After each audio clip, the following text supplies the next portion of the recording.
Welcome to SVG-TV News for Friday, October 14th, 2016. I'm Laffern Fraser with the details.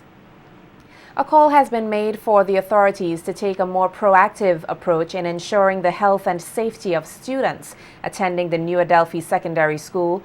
President of the SVG Teachers Union, Oswald Robinson, explained to SVG-TV News that conditions at the school, which include exposed areas of roofing and the presence of termites, create an unhealthy and unsafe environment for both teachers and students at the educational institution. The door to the teacher's washroom was rotten.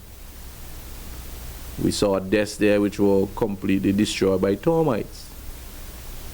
And there's a close correlation between the termites getting into the homes of the teachers, because we saw a teacher's desk where the drawer of that desk would have been rotten, and the teacher is saying now he's seeing termites in his home.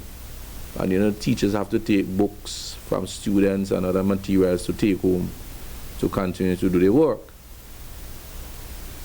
And then the bat droppings, which is a serious problem affecting the eyes, the throat of the teachers. In the kitchen, you have bats living in the ceiling.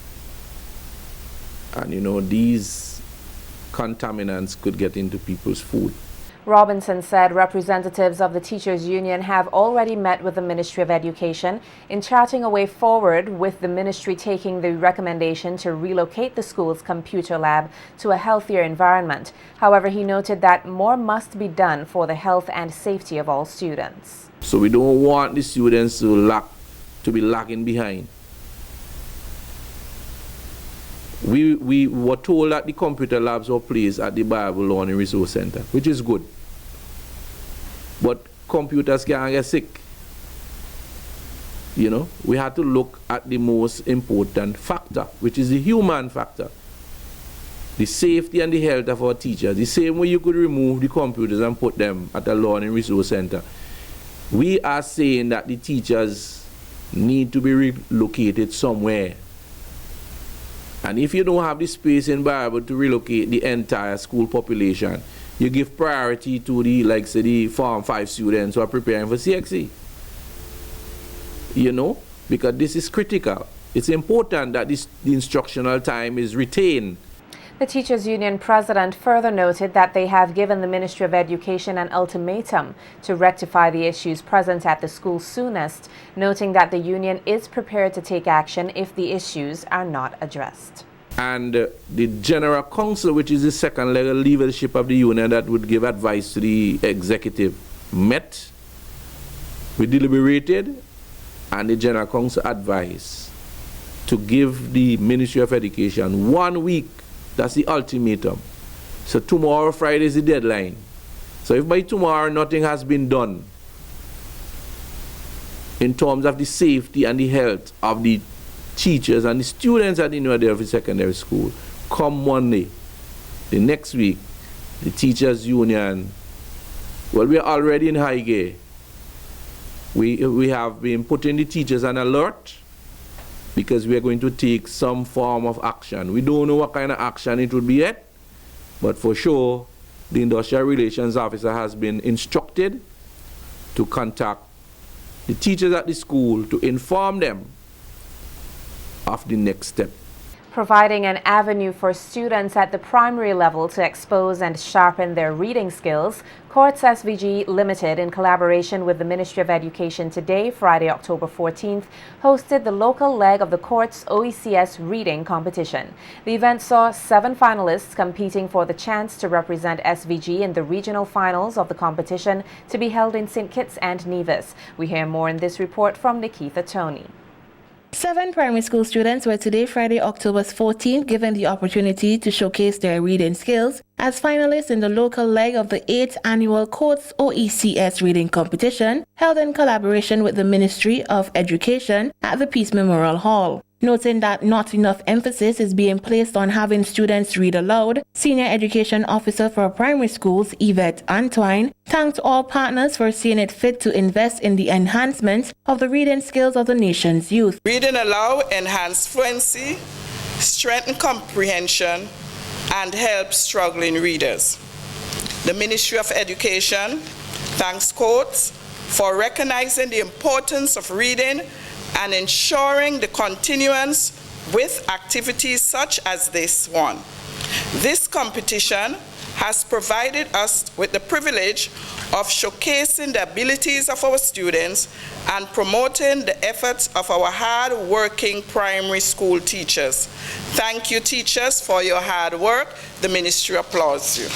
Highlighting that her company remains committed in taking their corporate social responsibility seriously, Manager of Courts SVG Limited Michelle Samuel outlined that the annual competition seeks to reduce illiteracy levels in children across the OECS. It is our hope, therefore, that the schools will establish structures, programs, and activities that prepare children for this competition, and that in so doing will not only continually produce capable readers, but lifelong readers who enjoy reading, showing students that teachers of all subjects read books, not just the English teachers, is really important.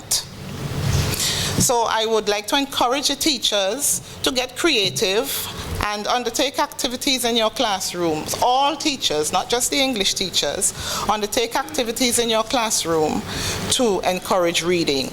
Given an overview of her experience as the 2015 local winner of the competition, Joelle Campbell urged the 2016 finalists to continue reading, as there are numerous benefits to be gained. It was not at all an easy journey, but it was an exciting one where I gained so much knowledge just by simply reading.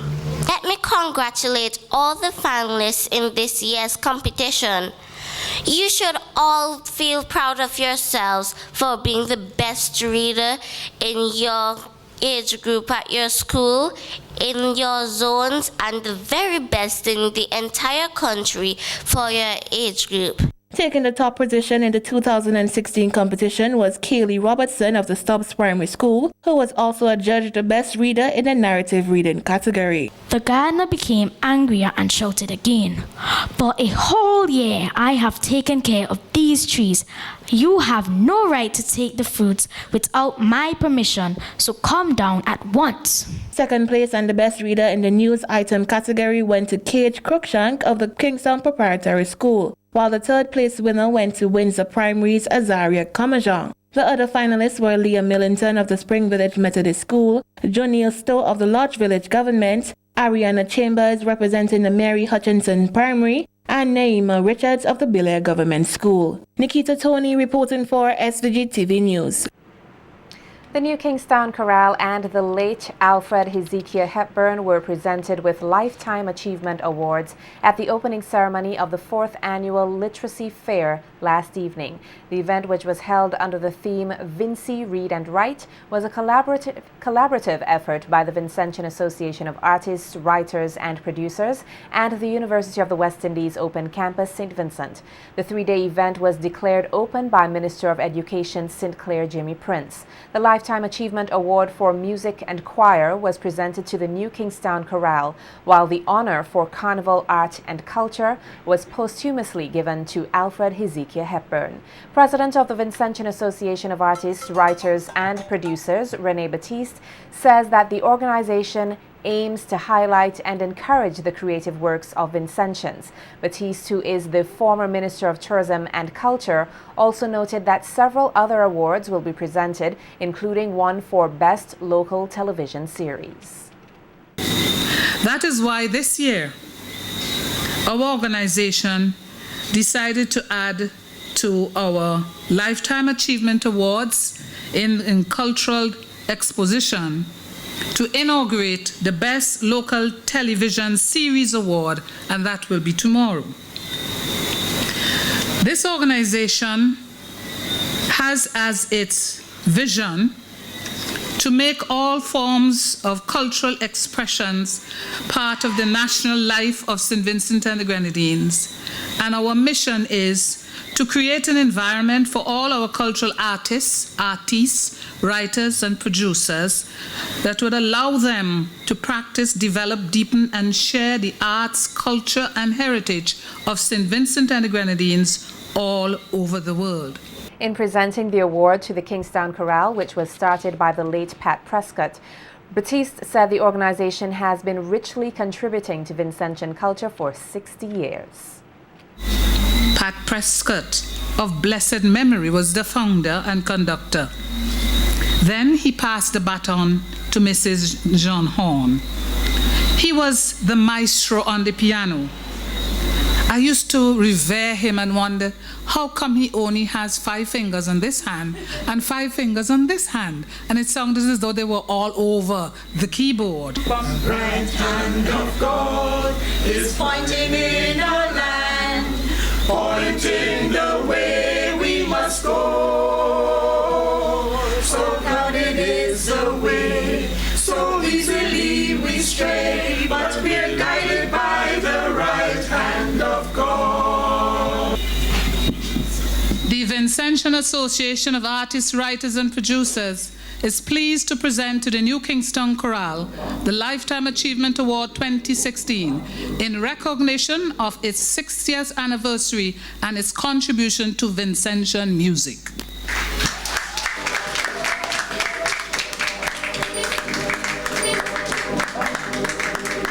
Handing over the award for Carnival Art and Culture to the late Alfred Hezekiah Hepburn's family, Batiste said he was known for painting his skin in oil and playing the monkey can. She also noted that Calypsonian Alston Beckett Cyrus commemorated the stalwart through a memorable song called Hezekiah. We choose to remember his contribution by making this award a Lifetime Achievement Award in recognition of our carnival art and culture to Alfred Hezekiah Hepburn, who died in December 2014, left to mourn him 7 children, 11 grandchildren, and 1 great-grand and other relatives and friends.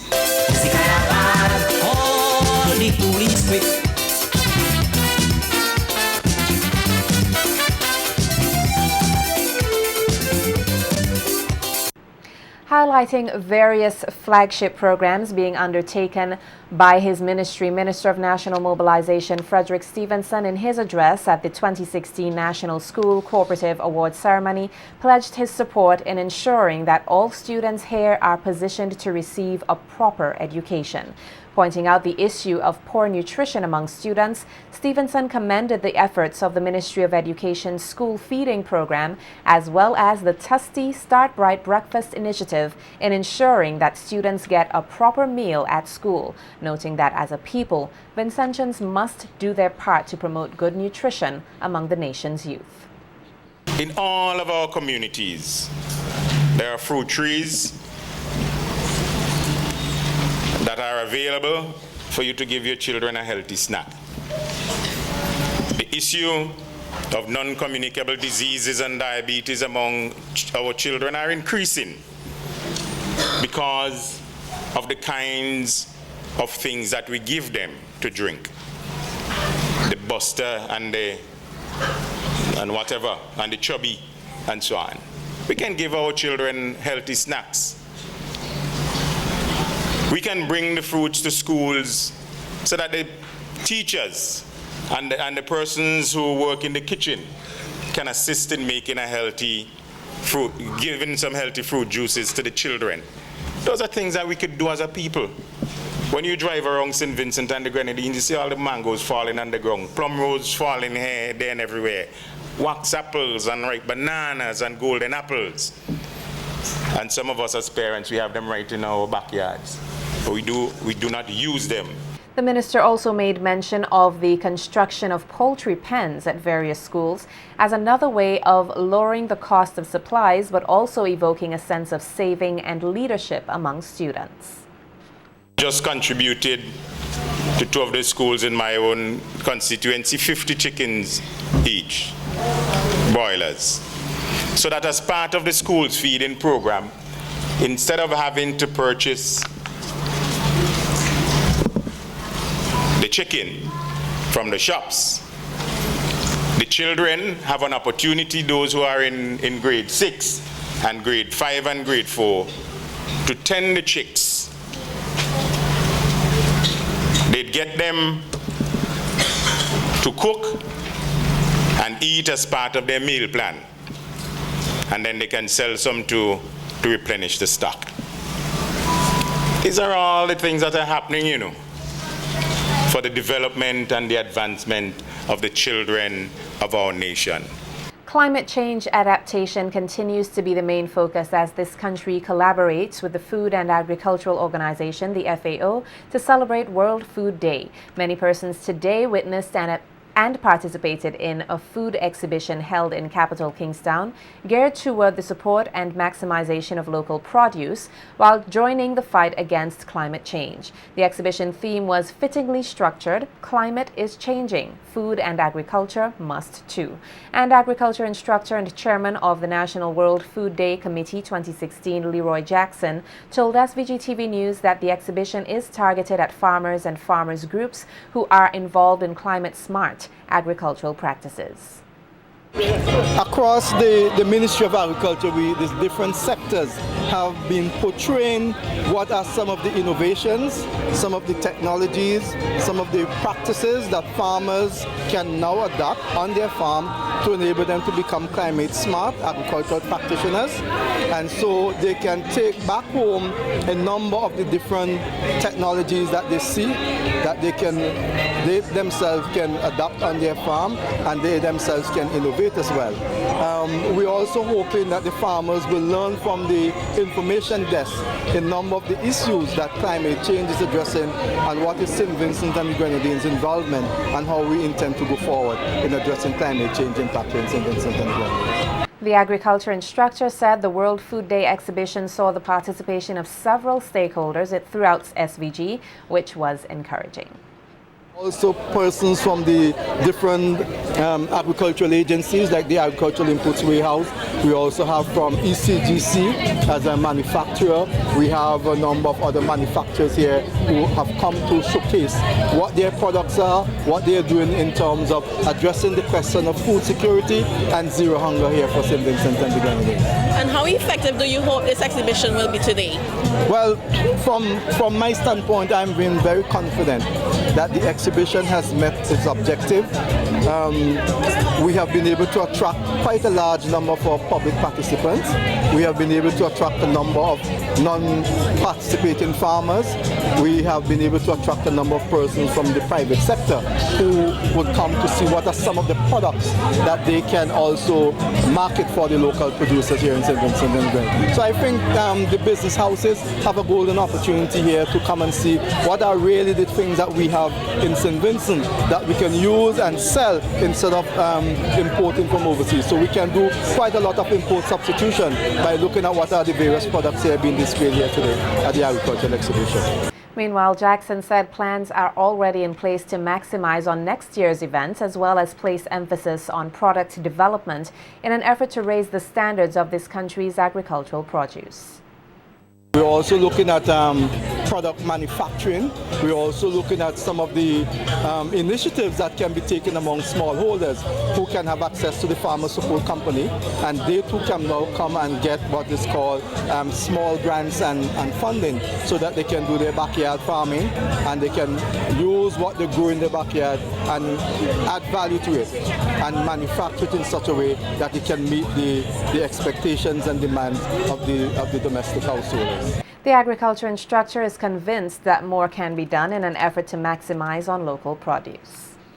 I think that we can do a lot more to address a number of the issues in agriculture, and I think one agricultural exhibition per year is not sufficient. I think what we can do now, we can do a wider expanding agricultural exhibition called the National Agricultural Exhibition, where we have all the key stakeholders coming together to showcase.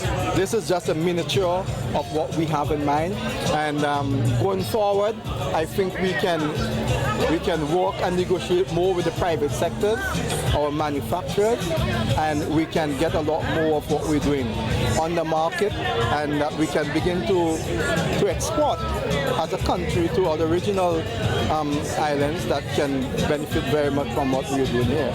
And I think most of all, we need now to engender our youths. there is a big scope now for youth involvement in agriculture, and this is a golden opportunity. We have seen today the technical college come to showcase their products that they are using from local produce and how they can transform them into edibles. Several stakeholders took the opportunity to express their gratitude to participate in the exhibition. According to them, it's an event that should not be limited to once a year. It actually helps to educate persons as to what Vincentian heritage is. Things like these help to bring a lot of persons together to showcase all different cultures, food, etc. And what we are showcasing today is our product of milk, goat cheese, and goat whey.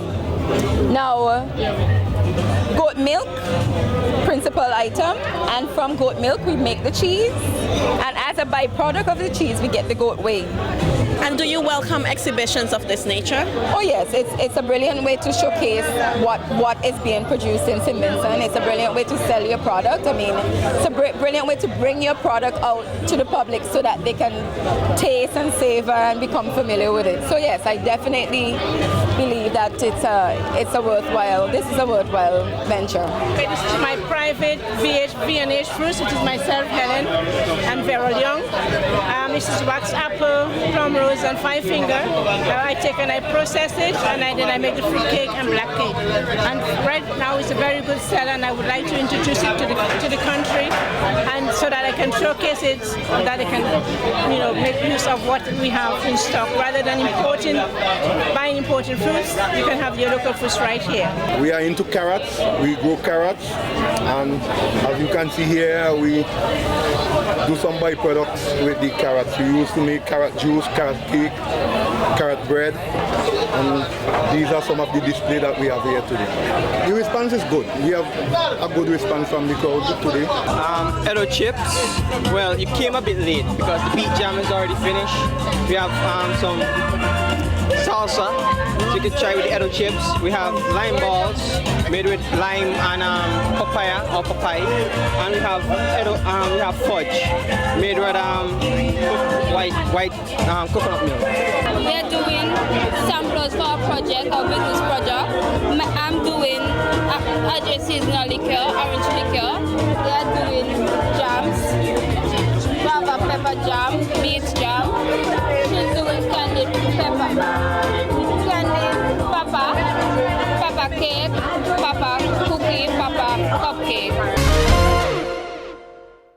The Ministry of Health, Wellness and the Environment has responded to a report earlier this week that extra security had to be put in place at the Milton Cato Memorial Hospital due to the safety concern of a patient. In a release issued today, the ministry stated that it takes the safety and security of patients and staff at the Milton Cato Memorial Hospital and other healthcare facilities extremely seriously. It noted that on Tuesday, October 11th, 2016, at around 5 o'clock in the afternoon, there was an occasion for heightened security to be put in place for a patient who was assessed to be at risk of danger from persons external to the institution. The ministry is appealing to persons to observe the visiting hours as usual and to cooperate with security personnel at the hospital, noting that any temporary inconvenience is for the greater good of providing a safe environment for all concerned. Vincentians are yet again being encouraged to take a proactive approach to look after the health of their eyes. The encouragement came from several ophthalmologists on Thursday as the Ministry of Health, Wellness and the Environment held an event at the Methodist Church Hall in observance of World Sight Day.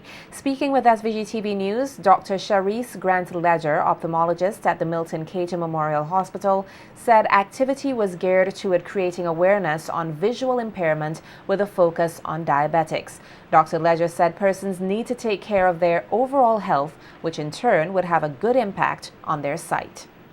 Of course, it's very important, as with any other organ or part of the body, that general health is very important. Of course, we advise patients or persons to get their regular checkup by their doctors, and also that at least having a complete ocular examination on a yearly basis is very important. Of course, a balanced diet, exercise, eliminating the habit of smoking and alcohol consumption. These are general aspects of health that we also promote and have proven to also influence on eye health. Another ophthalmologist at the Milton Cater Memorial Hospital, Dr. Yalais Yamas, appeals to persons with diabetes to make an effort to control the disease, which he said can have disastrous effects on their sight. So many of our patients with diabetes come frequently to our clinic to complaining about need to change the glasses, for example.